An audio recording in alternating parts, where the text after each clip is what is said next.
أعوذ بالله من الشيطان الرجيم بسم الله الرحمن الرحيم لقد كان لكم في رسول الله أسوة حسنة لمن كان يرجو الله واليوم الآخر وذكر الله كثيرا۔ سورہ الاحزاب کی آیت نمبر 31 کی میں نے تلاوت کی ہے۔ آیت نمبر 21 کی اللہ تبارک و تعالیٰ ایک ضابطہ بیان فرما رہے ہیں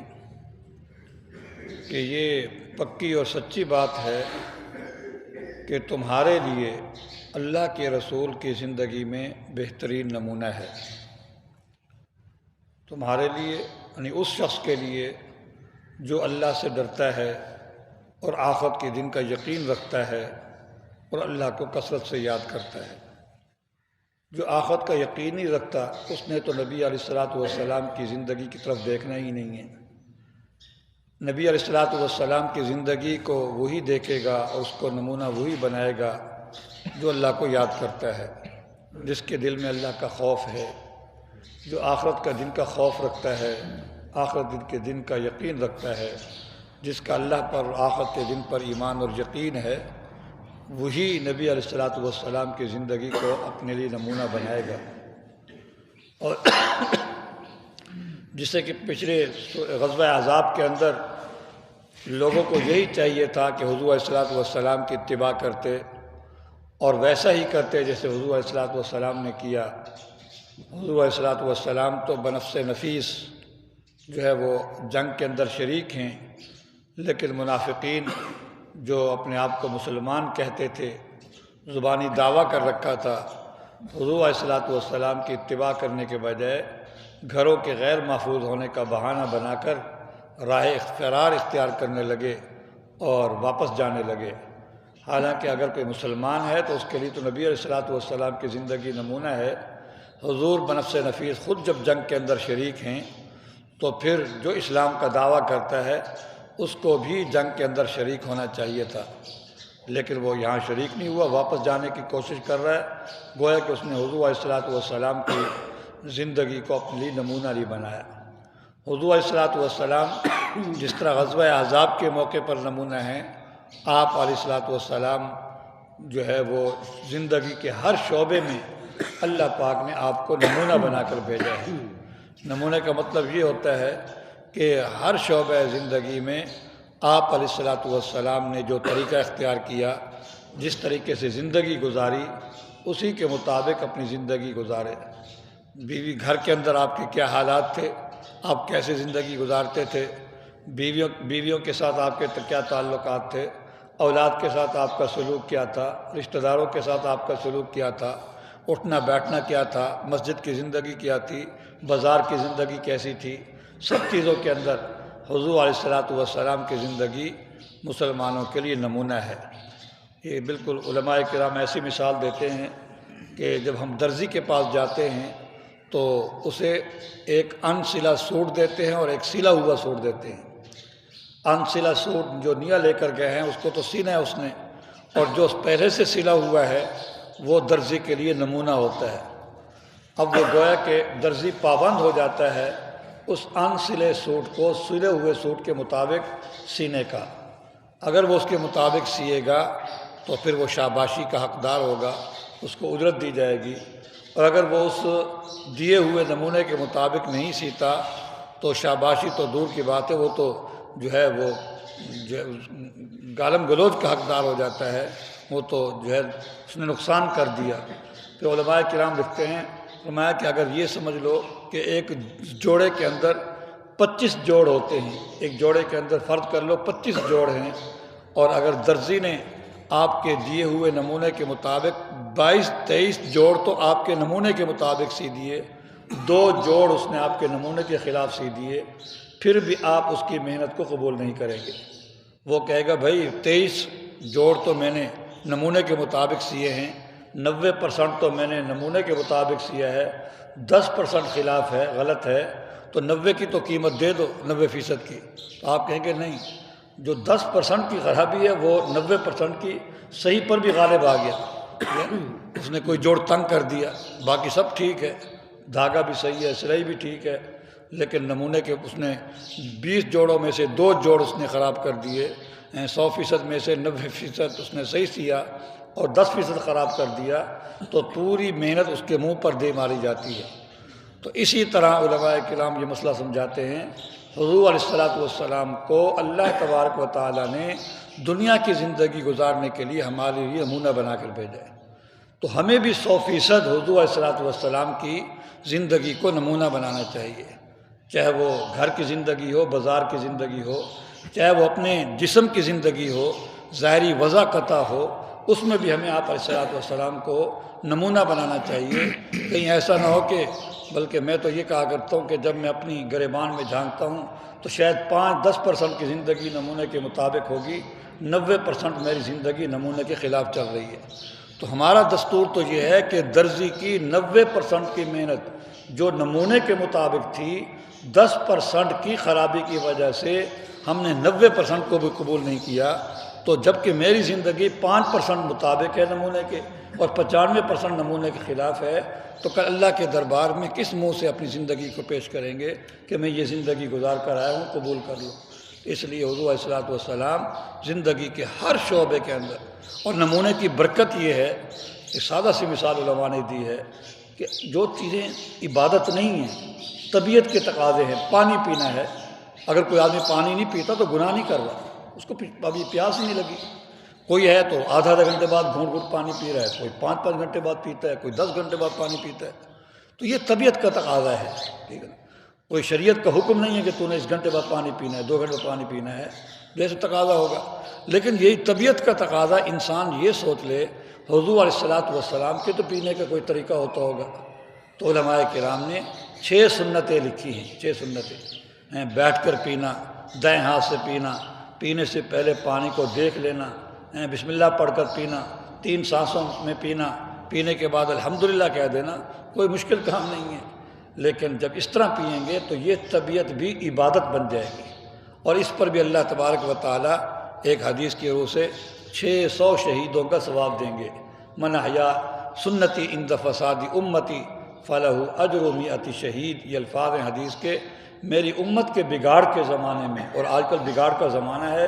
سنتوں کی پامالی کی جا رہی ہے، سنتوں کی ناقدری کی جا رہی ہے، بس سنت ہے بھی کہ فرض واجب تھوڑا ہے، بس یہ کہہ کر اس کی ناقدری کر دی جاتی ہے، بڑے دکھ کی بات ہوتی ہے۔ بس سنت ہے کہ فرض واجب تھوڑی ہے،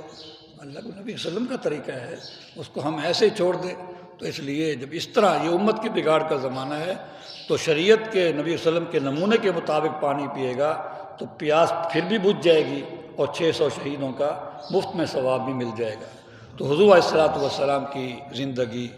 مسلمانوں کے لیے نمونہ ہے، لیکن نمونہ وہی لوگ اس کو سمجھیں گے جن کے دل میں خوف خدا ہے، فکر آخرت ہے، جو اللہ کو کثرت سے یاد کرتے ہیں، جب بھی کوئی کام کرنے لگتے ہیں اللہ کا حکم یاد آ جاتا ہے، اللہ یاد آ جاتے ہیں، آخرت یاد آ جاتی ہے، وہاں ثواب اور گناہ کی پیمائش یاد آ جاتی ہے، تول یاد آ جاتا ہے، گناہ تولے جائیں گے، نیکیاں تولی جائیں گی، تو چھوٹی چھوٹی نیکی بھی،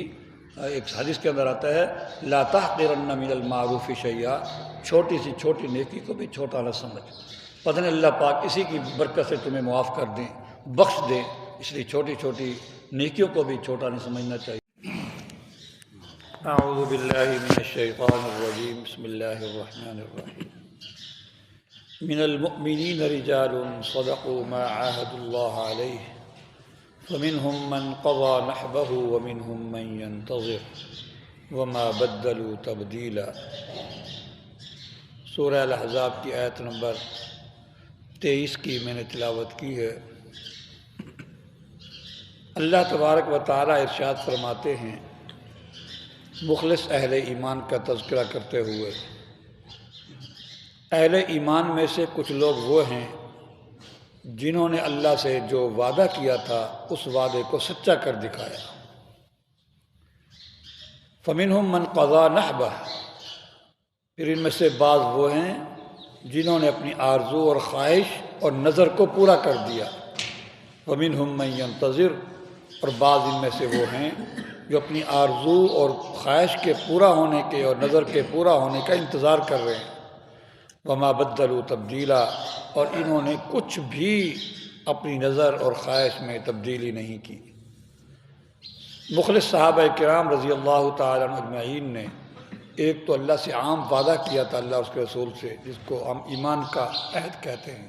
جیسے ہم نے بھی ایمان کا عہد کر رکھا ہے۔ اس کے علاوہ اللہ پاک سے، اللہ کے رسول سے کچھ اور خاص عہد و پیمان بھی کیا تھا۔ وہ یہ تھا کہ جب قربانی دینی پڑی تو جان، مال، اولاد کی قربانی دے دیں گے۔ جب بھی ضرورت پیش آئی، حضور علیہ السلام نے جو ہی حکم دیا، ہم اپنی جان کا نذرانہ پیش کر دیں گے اور اپنی جان قربان کر دیں گے۔ سب سے بڑی قربانی جان کی قربانی ہوتی ہے، مال کی قربانی، کاروبار کی قربانی یہ تو نچلے درجے کی قربانیاں ہیں۔ سب سے بڑی قربانی وہ جان کی قربانی ہوتی ہے، اور اس وقت اس کی جو ہے، جس کو ہم شہادت کہتے ہیں، اس کی تمنا تو کرتے رہنا چاہیے۔ جس نے تمنا بھی نہیں کی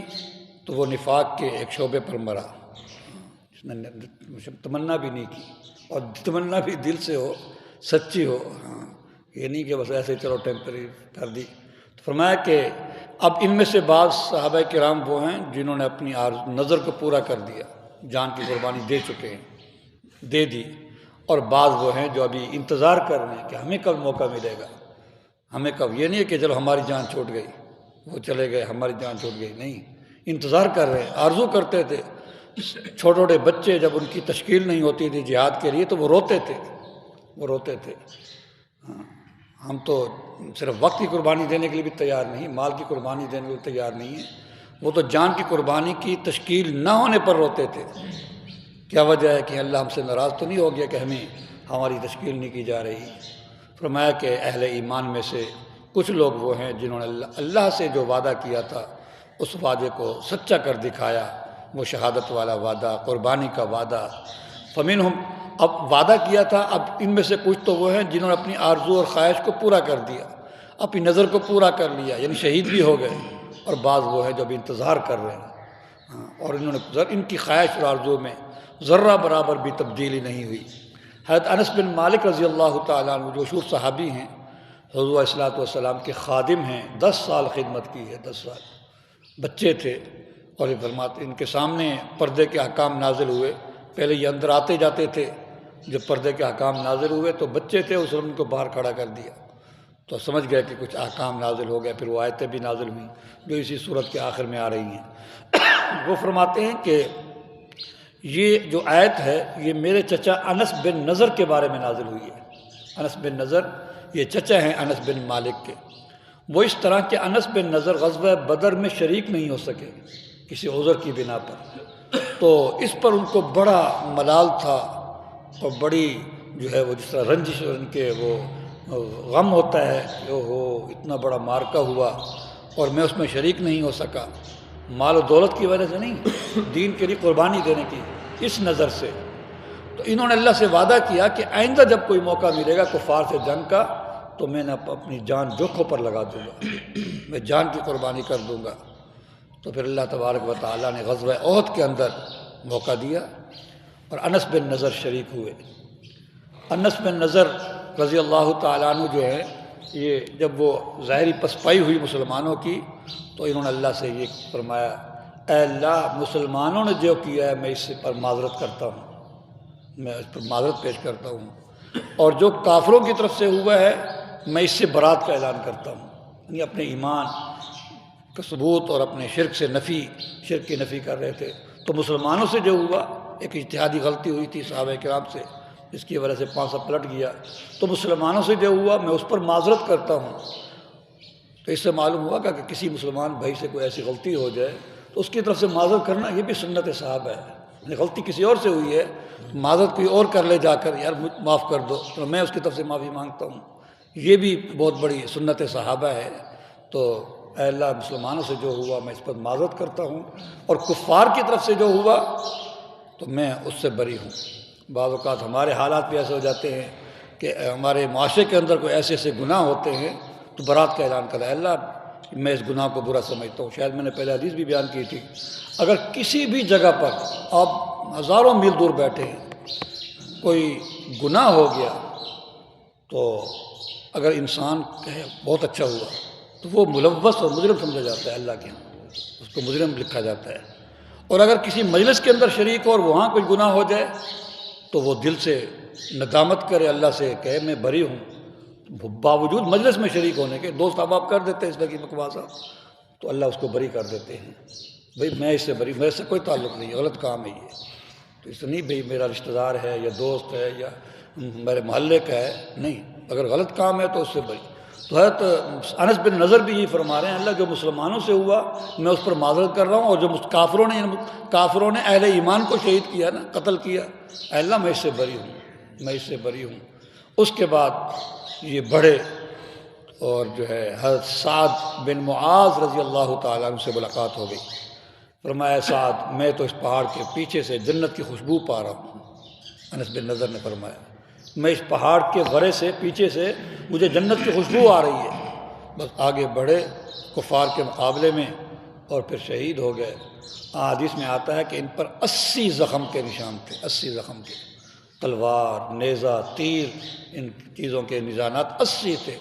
اور کافروں نے کہ ان کا بھی مسئلہ کیا تھا، جس طرح حضرت حمزہ کا مسئلہ کیا تھا، ان کا بھی، ان کا تو خیر بہت زیادہ کیا، پیٹ چیر کر اس کے اندر سے کلیجہ وغیرہ نکالا، ان کے بھی ناک کان کاٹ دیے تھے، تو مسئلہ کیا، پہچانے نہیں جاتے تھے۔ بہن نے اپنے بھائی کے پوروں سے پہچانا، ان پوروں سے بہن نے پہچانا کہ یہ میرا بھائی انس بن نضر ہے۔ اسی کے بارے میں فرما رہے ہیں کہ بعض صحابہ وہ ہیں جنہوں نے اپنی نظر کو پورا کر دیا، شہید ہو گئے۔ تو حضرت انس بن مالک رضی اللہ تعالیٰ عنہ ارشاد فرماتے ہیں کہ یہ آیت میرے چچا اور اس طرح کے دیگر جو صحابہ تھے ان کے بارے میں نازل ہوئی ہے۔ وہ مصعب بن عمیر تھے، حضرت حمزہ تھے، اسی طرح جو ہے طلحہ بن عبید اللہ تھے رضی اللہ تعالیٰ عنہ اجمعین، ان کے بارے میں نازل ہوئی ہے۔ طلحہ بن عبید اللہ جو ہیں یہی بڑے عجیب صحابی ہیں، یہ وہ صحابی ہیں جنہوں نے غزوہ احد کے موقع پر حضور صلی اللہ علیہ وسلم کے سامنے ڈھال بن گئے تھے۔ جب پانسا پلٹا تھا تو کفار نے وسلم پر پہچان ہو گئی، ان پر حملہ کیا تو آپ ڈھال بن گئے تھے۔ حضور صلی اللہ علیہ وسلم تیر اٹھا کر ان کو دیتے تھے، ان کے لیے دعائیں کرتے تھے۔ غالباً یہ صحابی تھے۔ ہر صحابی نے کہا فدا کا یا رسول اللہ ابی و امی، میرے والدین آپ پر قربان ہو جائیں، لیکن یہ وہ صحابی ہے جن کے بارے میں حضور نے فرمایا کہ میرے والدین تجھ پر قربان ہو جائیں۔ یہ وہ صحابی ہے، اتنی بڑی کہ عظمت اور منقبت ہے۔ تو یہ ہاتھ سے نیزے تیر روک رہے تھے، ویسے تو ڈھال ہوتی ہے مجاہدین کے پاس، اس سے روکا جاتا ہے، جس طرح کہ پولیس والوں نے پہنی ہوتی ہے، خود پہنے ہوتے ہیں، تو یہ ہاتھ سے روک رہے تھے، ہاتھ کو ڈھال بنایا ہوا تھا، تو اس وجہ سے وہ ہاتھ شل ہو گیا ان کا، بالکل جس کو ہم فالج کہتے ہیں، یعنی کام کرنا چھوڑ گیا، بالکل شل ہو گیا۔ تو 70 تقریباً زخم ان کو لگے، 70 زخم ان کو لگے حضور صلی اللہ علیہ وسلم کا دفاع کرتے ہوئے۔ حضور علیہ الصلوۃ والسلام نے ارشاد فرمایا جو شخص یہ چاہتا ہے کہ زمین پر چلتے پھرتے اس شخص کو دیکھے جس نے اپنی آرزو اور خواہش اور نظر کو پورا کر دیا،